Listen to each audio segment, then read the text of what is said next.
شاید اس گھڑی میں تمہیں شفاق لگوں، مگر حقیقت یہی ہے کہ کوئی بھی دکھ زندگی سے بڑا نہیں ہوتا۔ جانے والے چلے جاتے ہیں لیکن زندگی محترق رہتی ہے۔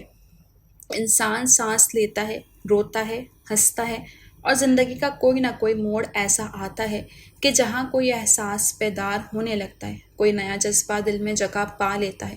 اگر ہم اس سے فرار پانے کے لیے آنکھیں بند کر لیں تو خواب بن کر آنکھوں میں اتر آتا ہے، خوف زدہ ہو کر آنکھیں کھول دیں تو حقیقت بن کر سامنے آ جاتا ہے۔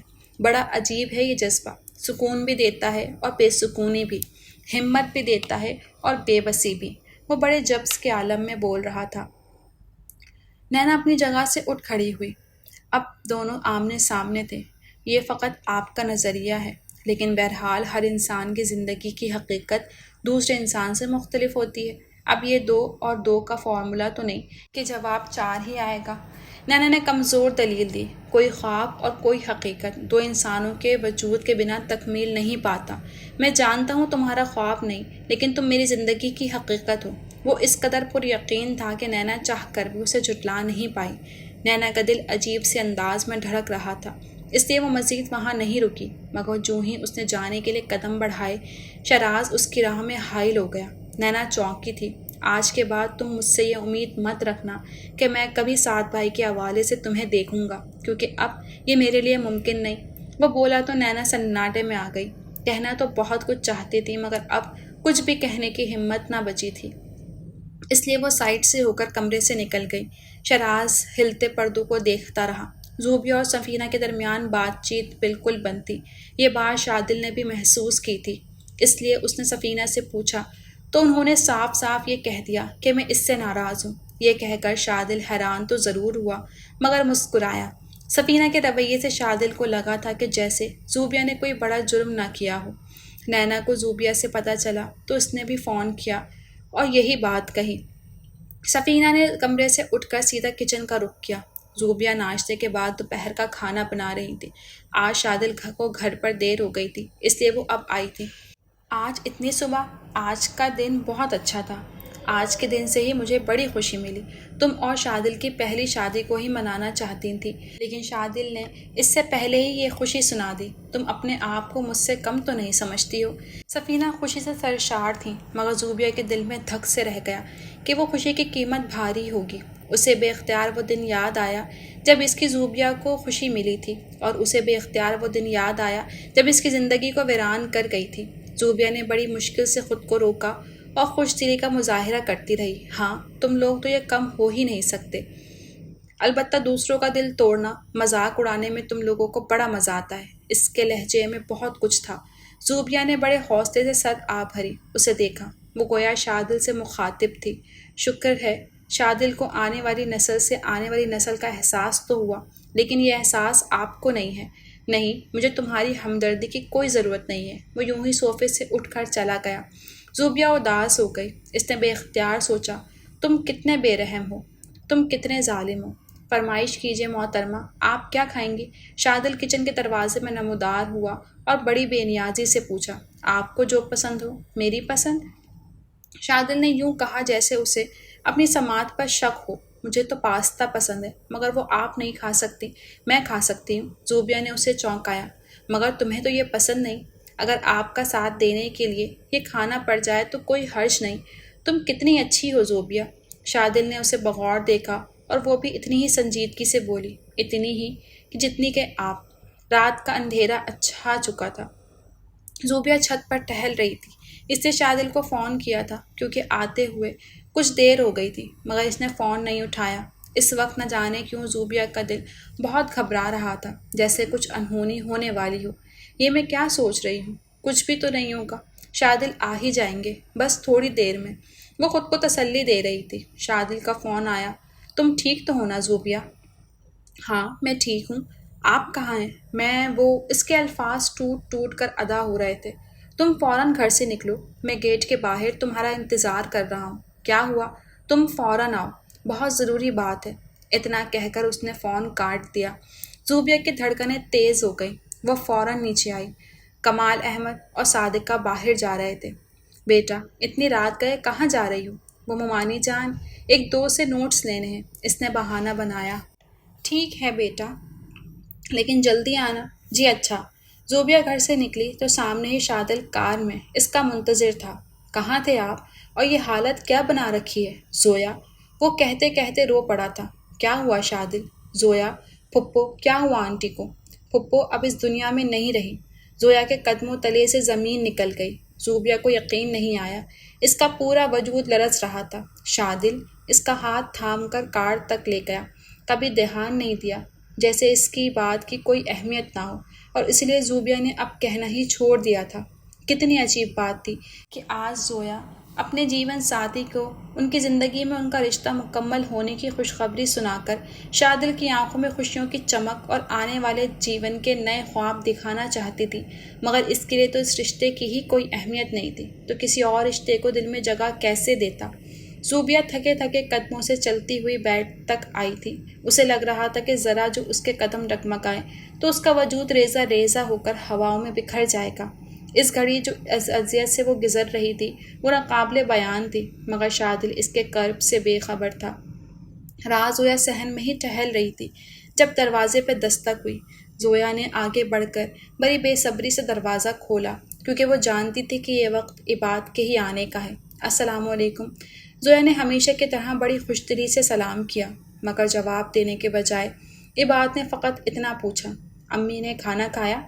جواباً زویا نے نفی میں سر ہلایا تو عباد کا موڈ بگڑ گیا۔ وہ اندر کی جانب بڑھا۔ عباد کا رخ صادقہ بیگم کے کمرے کی جانب تھا۔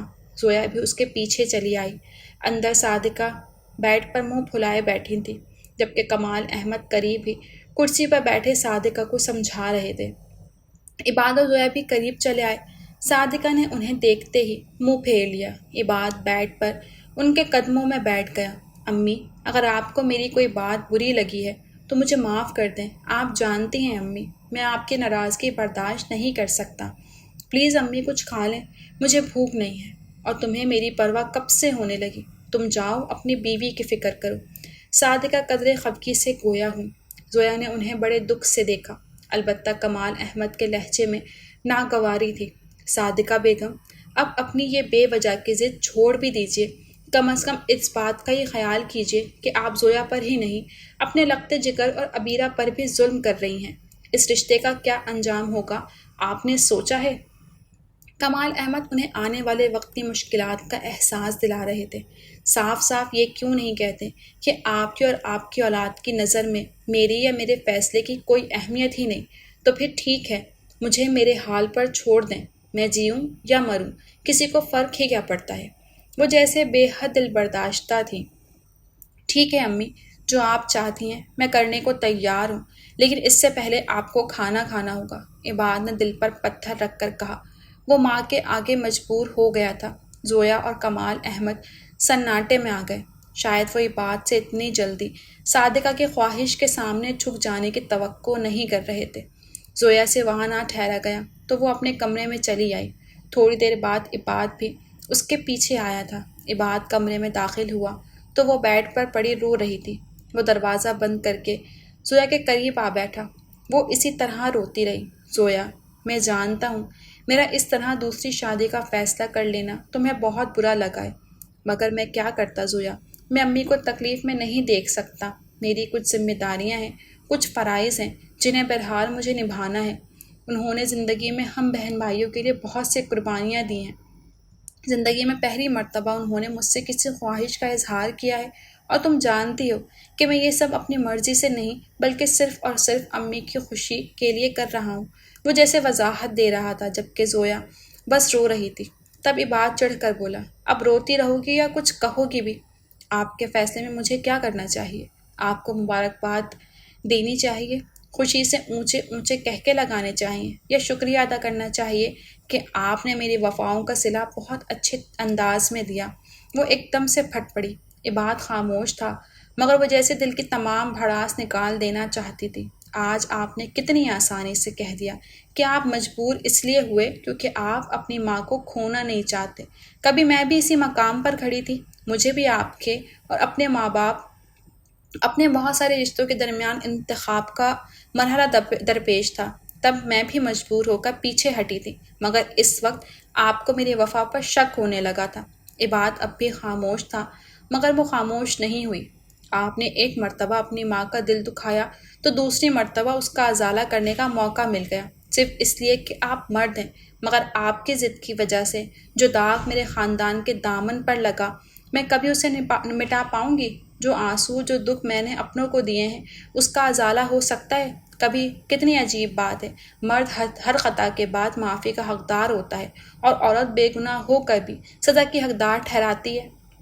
مرد کے پاس اپنی غلطیاں سدھارنے کے کئی مواقع ہوتے ہیں، اور عورت کے پاس لوٹنے کا کوئی راستہ نہیں ہوتا۔ یہ آپ نے مجھے کس بند گلی میں لا کر کھڑا کر دیا ہے؟ وہ عباد کا گربان پکڑے سسک سسک کر رونے لگی۔ عباد نے مزید کچھ نہیں کہا، وہ اس کا دکھ سمجھتا تھا، مگر محض اس کے خاطر ماں جیسے رشتے کو نظر انداز نہیں کر سکتا تھا۔ وقت اس سے قربانی کا تقاضا کر رہا تھا، اور اسے وہ قربانی دینی تھی۔ عباد دل ہی دل میں اپنا فیصلہ مضبوط کر چکا تھا، مگر وہ زویا کو دکھی نہیں دیکھ سکتا تھا، اس لیے بڑی نرمی سے اس کا ہاتھ اپنے ہاتھوں میں تھام کر بولا، دیکھو زویا، یہ رشتہ جوڑنا میری مجبوری ہے، لیکن تمہارا اور میرا رشتہ مجبوری کا نہیں، بلکہ تم میری بیوی نہیں، محبت بھی ہو۔ تمہاری جگہ میری زندگی اور میرے دل میں کوئی نہیں رہ سکتا۔ عباد کا انداز یقین دلانے والا تھا۔ زویا روئے جا رہی تھی، تب وہ یکدم سے چڑھ گیا۔ پلیز زویا، اسٹاپ اٹ، میں شادی کر رہا ہوں، تمہیں چھوڑ تو نہیں رہا جو تم اس طرح رو رہی ہو۔ اگر تمہیں کوئی اس طرح ماتم مناتے دیکھے گا تو سمجھے گا کہ میں تم پر ظلم کے پہاڑ توڑ رہا ہوں۔ میرے ہوتے ہوئے آپ زندگی میں کسی اور عورت کو لا رہے ہیں، پھر بھی کہتے ہیں کہ مجھ پر ظلم نہیں کر رہے۔ وہ حیرت سے عباد کو دیکھ رہی تھی۔ تو ٹھیک ہے، میں تم پر یہ ظلم نہیں کرتا، تم امی کی خوشی پوری کر دو، تم دے دو مجھے اولاد، مجھے بھی دوسری شادی کرنے کا کوئی شوق نہیں ہے۔ عباد کے الفاظ میں ایک تمانچہ تھا جو اس نے زویا کے منہ پر دے مارا۔ اس نے کتنی آسانی سے ایک پل میں احساس دلایا تھا کہ وہ بنجر زمین ہے جس سے امید کا رشتہ نہیں ہو سکتا۔ اب کچھ کہنے کو کچھ باقی نہیں رہا تھا، اور سننے کو زویا ایک دم خاموش ہو گئی۔ اس کے چپ نے عباد کو احساس دلایا تھا کہ اس نے زویا کو کتنی تکلیف پہنچائی ہے۔ عباد نے بڑی نرمی سے زویا کے شانے پر ہاتھ رکھا، جسے زویا نے بے دردی سے جھٹک دیا۔ آپ کو جو کرنا ہے کریں، مجھ پر ترس کھانے کی کوئی ضرورت نہیں۔ وہ اتنا کہہ کر عباد کے پاس سے اٹھ کر کھڑکی کے قریب جا کھڑی ہوئی۔ عباد بیڈ سے اتر کر اس کے قریب چلا آیا۔ دیکھو زویا، میرا مقصد تمہیں ہرٹ کرنا ہرگز نہیں تھا، میں صرف تمہیں حقیقت سے روشناس کرانا چاہتا تھا۔ پلیز زویا، میری پوزیشن کو سمجھو۔ میں زندگی کے اس موڑ پر کھڑا ہوں جہاں میں اپنے آپ کو بہت بے بس سمجھتا ہوں۔ میں امی کو ناراض نہیں کر سکتا، اور نہ ہی تم سے دور جانا چاہتا ہوں۔ ہمارا معاشرہ ایسا ہے کہ رشتے کی قیمت رشتہ ہی ہوتا ہے۔ وہ اس انداز میں بولا ہے کہ زویا نے چونک کر اسے دیکھا۔ وہ کہہ رہا تھا، جب تم میری زندگی میں آئی تھی تو میں نے گھر چھوڑ دیا، ماں جیسے رشتے کی قربانی دی، اور اب ان کی محبت کی، ان کی ممتا کی قیمت مجھے رشتے سے چکانی ہے۔ یہ سمجھوتا تو ہمیں کرنا ہی پڑے گا۔ تم سمجھ رہی ہو نا؟ سمجھ گئی آپ کی ہر بات، ان کہی بات میں بخوبی سمجھ گئی۔ اب میں کبھی آپ سے کوئی سوال نہیں کروں گی، کیونکہ اب اس کی ضرورت نہیں رہی، اور ضرورت تو شاید آپ کو اب میری بھی نہیں رہی ہے نا؟ زویا ایک دم بہت دکھی ہو گئی۔ عباد نے اسے دونوں شانوں سے تھام لیا۔ نہیں زویا، تم میری زندگی ہو، میری محبت ہو اور میرا سب کچھ ہو۔ تمہیں میری زندگی میں وہی حیثیت حاصل ہے اور رہے گی جو ہمیشہ سے تھی۔ میں تمہیں بہت چاہتا ہوں زویا۔ اس نے اتنا کہہ کر زویا کو اپنے قریب کر لیا، مگر نہ جانے کیوں آج زویا کو اس کے الفاظ اور اس کی قربت سب کھوکھلے لگ رہے تھے، مگر وہ خاموش تھی، اور عباد اس خاموشی سے مطمئن تھا۔ فہد بیڈ پر سو رہا تھا، جبکہ نینا کھڑکی میں کھڑی شیشے سے باہر برستی بارش کو دیکھ رہی تھی۔ اس کا سارا دھیان شراز کی طرف تھا۔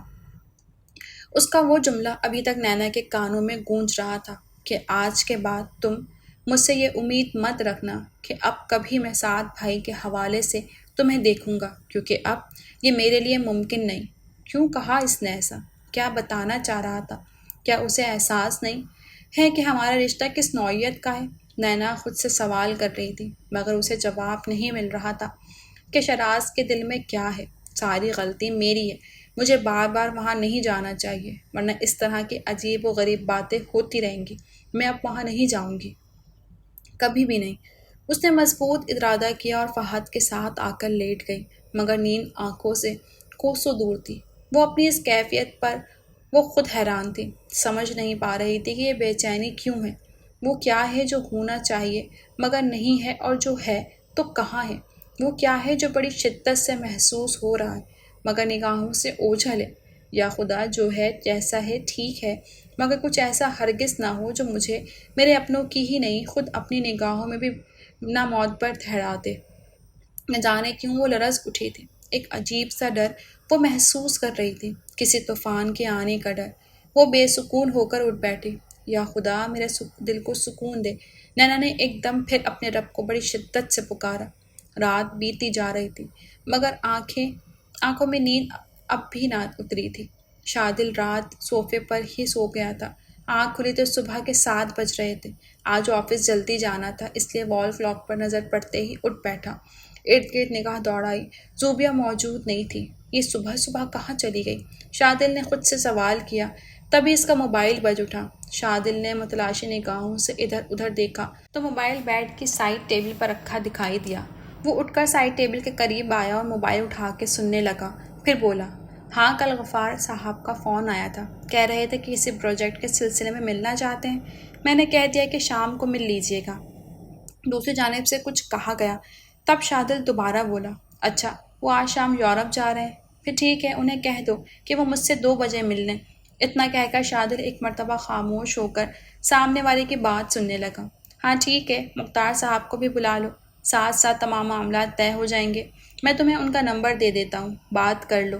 شادل نے اتنا کہہ کر سائڈ میز کی دراز کھولی اور ایک پنک سا کارڈ نکال کر 2-3 نمبر لکھوانے لگا۔ دراز اب تک کھلی تھی۔ فون بند کر کے جیسے ہی اس نے کارڈ واپس رکھنا چاہا، تب اس کی نگاہ دراز میں پڑے سفید لفافے پر پڑی جس پر زوبیہ کا نام لکھا تھا۔ شادل نے لفافہ نکال لیا اور اسے الٹ پلٹ کر دیکھا۔ یہ تو ہاسپٹل کا لگتا ہے، زوبیہ ٹھیک تو ہے؟ یہ سوچ کر اس نے قدرے گھبرا کر لفافہ کھولا تھا، لیکن لفافہ کھولتے ہی اس کی گھبراہٹ خوشی میں بدل گئی۔ لفافے میں زوبیہ کی امید سے ہونے کی خبر تھی۔ اسی وقت زوبیہ اس کے لیے چائے لیے کمرے میں آئی۔ تم نے مجھے بتایا کیوں نہیں کہ تم امید سے ہو؟ شادل نے قدرے خفگی سے اسے دیکھا۔ وہ ہاں سوری، میں بتانا بھول گئی، وہ نارمل لہجے میں کہتی ہوئی بستر کی چادر ٹھیک کرنے لگی۔ تب شادل نے ذرا جھک کر اسے بازو سے پکڑا اور اپنے سامنے کر لیا کہ یہ اتنی معمولی سی بات ہے جو تم بھول گئی۔ شادل کی خفگی کچھ اور بڑھ گئی۔ زوبیہ نے بڑی آہستگی سے اپنا بازو اس کی گرفت سے آزاد کیا اور اسی طرح نارمل انداز میں بولی، بھول جانا میری ہمیشہ کی عادت ہے۔ کبھی آپ کی زندگی میں اپنا مقام بھول جاتی ہوں اور کبھی اپنے اور آپ کے درمیان کے اس رشتے کے لیے جس کا مقدر فقط تہہ دامن رہنا ہے، میں اپنا آپ بھول جاتی ہوں۔ نہ چاہتے ہوئے بھی اس کی پلکیں بھیگنے لگیں۔ دیکھو زوبیہ، کل جو ہوا میں نے جان بوجھ کر نہیں کہا، سچویشن ہی ایسی تھی۔ بہرحال ہمارے درمیان جو بھی ہوا، اس کا مطلب یہ تو نہیں کہ ہم ذرا ذرا سی بات پر ایک دوسرے کو اپنی خوشی اور غم سے علیحدہ کر دیں۔ شادل کے لہجے میں نرمی تھی۔ مجھے لگتا ہے ماما نے مجھے آواز دی ہے۔